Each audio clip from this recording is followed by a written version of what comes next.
Welcome to a new test and teardown video. This time it's a multimeter, thru RMS multimeter from APPA 205 is it called. And this one is not an old outdated equipment anymore. No. This is a current product you can go and buy and order and all that kind of stuff. From brand new, and I think the price is about 1,000 Danish kroners, so that is about 150 US dollars from brand new with warranty, support and the whole thing. So I can't wait to see if this still works. I believe this is of course quite a lot of years old, but it really is in a good shape, so I'm quite happy about it. There's a nice flippity flappity holder here, and is that good? Yes, that is nice and fine, good angle, so I can go and measure stuff. There's, oh yes, of course you can power this directly from mains using a nice IEC socket.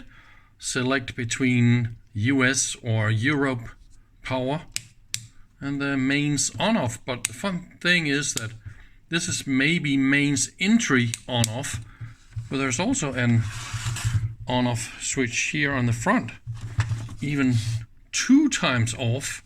How about that? The fun thing is this. See, the whole instrument is one hollow secret compartment. What? You could hide your lunch pack in here if you wanted to. I mean, it is that big. It's actually could be fun to have a little leather strap here and just use this to hold my lunch pack. Like a lunch pack holder. Oh, that's nice. Nice. Oh, there's also another compartment in here. So, and a little bit of light. Okay. Battery compartment. That is... Okay, this is fixed. I think I am very lucky that nobody ever forgot any batteries in here. So that is nice. I really think there is a special place in hell for people who forget cells in stuff they don't plan to use for a long time, but that is a whole different story, isn't it? How are we gonna get this? That was easy. I think of course this is for your leads and stuff. Let's see how well. So yeah, you could actually fit your test leads in here. This is my fluke test leads. Yeah, that will work. I think they're a little bit too long, but I think they just go there. Perhaps the test leads that was designed for this instrument, they're probably a little bit shorter. But I kind of like this length here. So let's first try and input some mains and see if this, yes, that is exactly what I thought. 0.7 watts of idle when the unit is off. That is of course because the primary side of the mains transformer is of course powered up now, right? So let's just see. Oh, that is nice. Did you see that? 0.9 watts. So I mean, it really doesn't make a difference if the unit is 0.7 watts or 0.9 watts. I mean, so just leave it on, really. And got a little bit of beepity beep, and we got a nice analog display as well with, and then off again, with quite a lot of bars, and it's really, I don't know if this is visible. Oh, the contrast is amazing. Wow, the picture here is very, very big and very easy to read. So this is millivolts, right? Backlight. Maybe we should turn off the light. I got quite a lot of light in here, so I can hardly see any difference here, but that's probably going to make a difference at night. Oh, so I mean, this is high impedance kind of stuff, isn't it? I'm not going to bore you with going through all the different ranges and all the different accuracies and stuff like that. I'm just going to take a few checkpoints.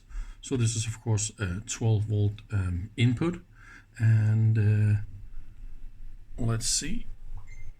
Here we got 2 more digits. So I think it is fair to say that the digits we see here is accurate. So it changes range. So that goes from 3.99, and then so that this is of course the 3 volt range. We have 1 millivolt of resolution, and as you can see here, it goes a little bit like that, and I think that is because we have a little bit higher than 3 volt input. Well, I'm quite impressed so far. And this is AC volt, 1 kilohertz. We see 1.418, and I believe we got 4156. So that is about 1 or 2 count on the last one here, right? So that's still quite all right. So what kind of frequency range can this thing do? So that was 1 kilohertz. So how about we go to 10 kilohertz and let's have a look at that. Ooh, it starts going down here, right? That's interesting, because I still have 1.416 input. So that was 10 kilohertz. Let's go to 20. Okay. So at least it's more or less okay for the audio kind of range. So that was 30 kilohertz. And just go until we see some. Ooh, that 140, 150, 200 kilohertz, and then it starts going absolutely crazy. That's 300. Okay, then it's gone. So there's a rise in the curve at the end. So this is 200 kilohertz. And that peak is right here. And that is actually really nice and easy to find with this bar graph analog type of readout. So that is 190 kilohertz. See? And then we go up. I kind of like that. This gives you a nice feeling that something goes up and down. Yeah, that's not too bad. Let's try and play a little bit with some of the other features. So this is frequency mode, and according to the manual, well, I was actually able to find a little bit of a manual. I will put some pages at the end of this video so you can see what I was able to find.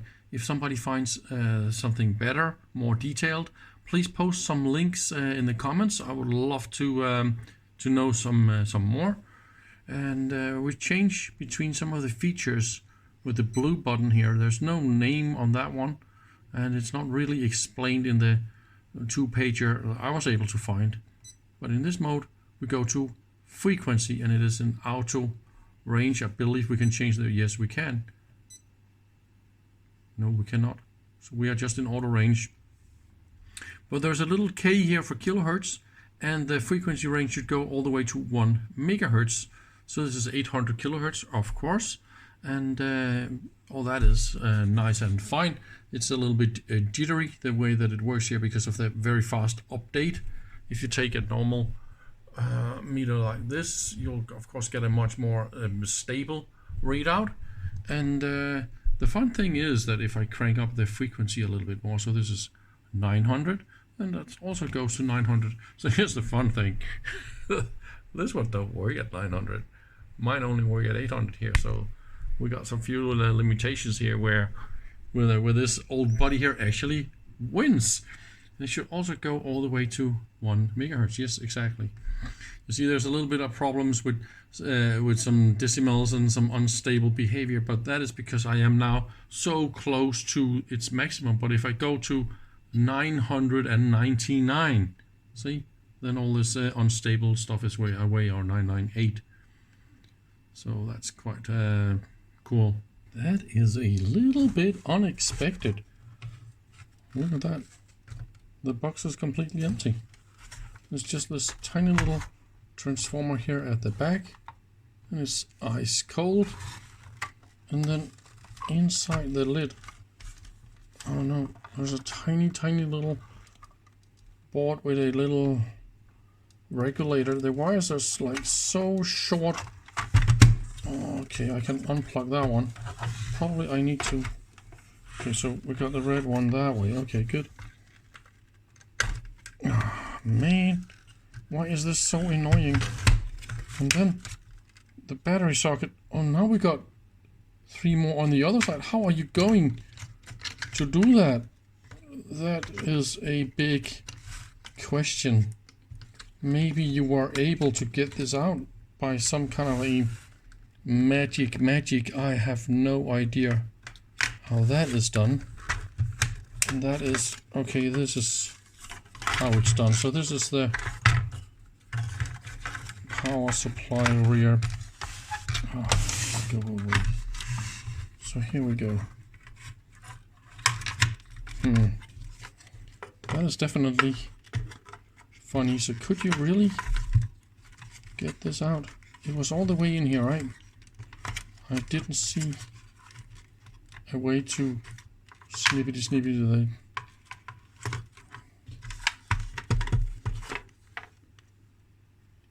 And then a 12-volt regulator. That is interesting. And another tiny little regulator here. Really? Why are we doing that? And it can also run on batteries.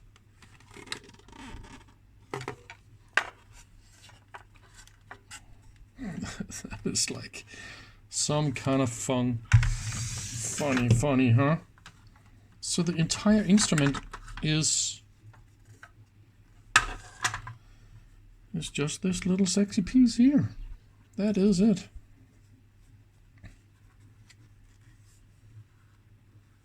How cute. So how are we going to get that out? It's nicely shielded. And there's a little... So what is that? That's the fuses, right?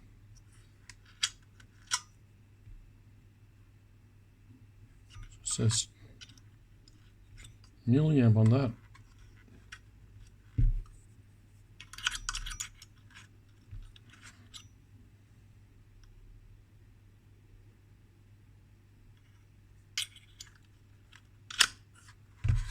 Well, this is not bad. I'll go and find a screwdriver and see if we can get in here.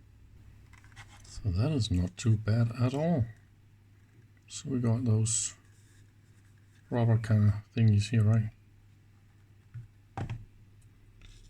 And there is a funny current adjustment type of resistor here. So I believe the idea is you loosen this screw and then you can fine adjust by moving this piece of wire here. That is a little bit untraditional kind of current sensors. This is of course all the voltage ranges. Okay, we should probably remove the shield here and have a better look what is going on in here. Yeah, also a current sense. So now I've removed the little shield here so we can have a better look of the circuit board. It's actually quite nice, super cheap 2-layer board. So that is the little beeper and the backlight LED.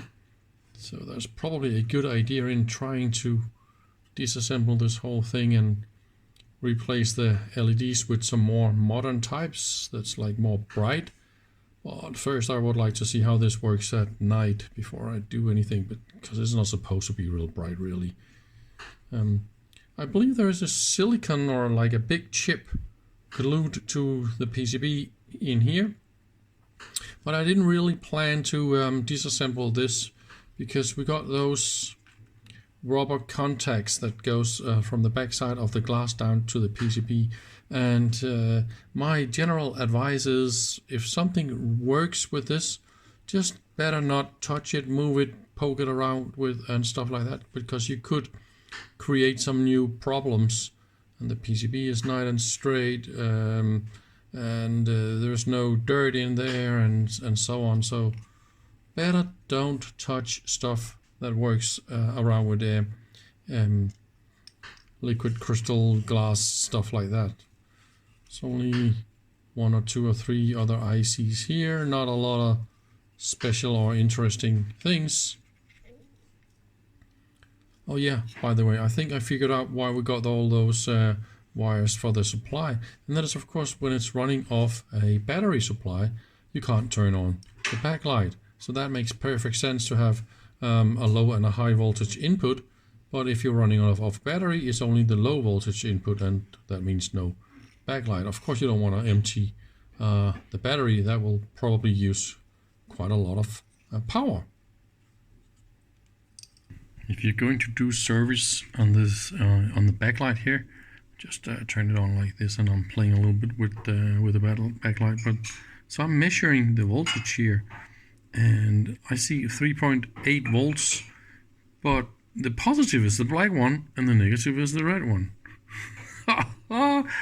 So that is a little bit funny, right? So this is definitely going to confuse you guys a little bit if you're trying to repair this. Let's try and play a little bit with the intensity of the backlight. So as you can see here, it's getting really nice and dim here. It's getting late night, and I can just barely read the digits. I think actually the camera picked this up a little bit better than my eyes they're doing. And with that light, it is really nice and bright. I mean, it's actually a lot more readable. It's of course not bright or anything, but and the camera kind of revealed this as being, or it makes it looks like it is more bright than it is this green color, but it is quite dim. But oh yeah, so there's a little funny thing. You need to read it from the top like that, okay? So yes, I don't have anything else to say. Now I'm gonna assemble this, and now I got a really nice meter. So thank you very much for watching. See you soon. Bye bye.